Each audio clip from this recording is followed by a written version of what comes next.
Until next Tuesday and Wednesday that we start to get some changes in here.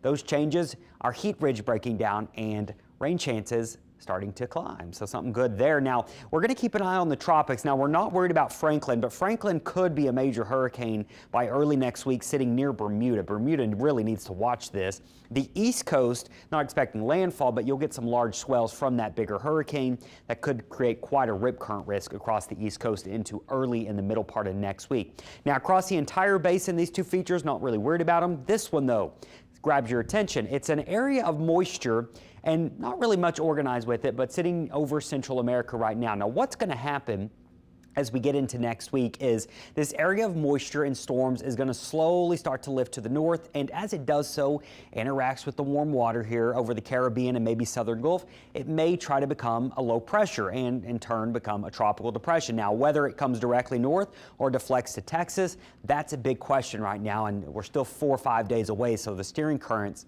and exact steering of this feature are up in the air. Now, what's going to happen, that big heat ridge is going to back off towards the west.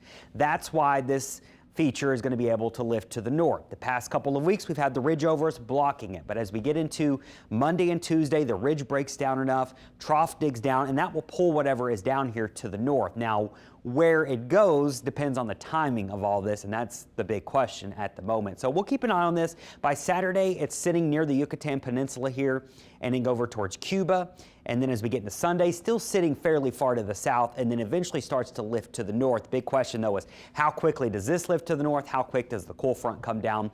That's going to determine whether it gets closer to us or whether it heads towards Florida. A lot of guidance right now is hinting at probably Florida getting more of the moisture from this and whatever it may develop into. So certainly something to keep an eye on, really all the way from Louisiana, Mississippi, Alabama, the Florida Panhandle, and into the Florida Peninsula. If someone's going to see impacts from a system, it would be maybe by Tuesday or Wednesday of next week. So somewhere around the 29th, 30th, 31st, somewhere in there. Still a lot of unknowns, though, and you'll want to check in daily, check in here on the morning news, and then turn on and check on with Chris in the evening news to see exactly what's going on with updates on that. Concern level, for us right now, very, very low, but it's something to keep an eye on.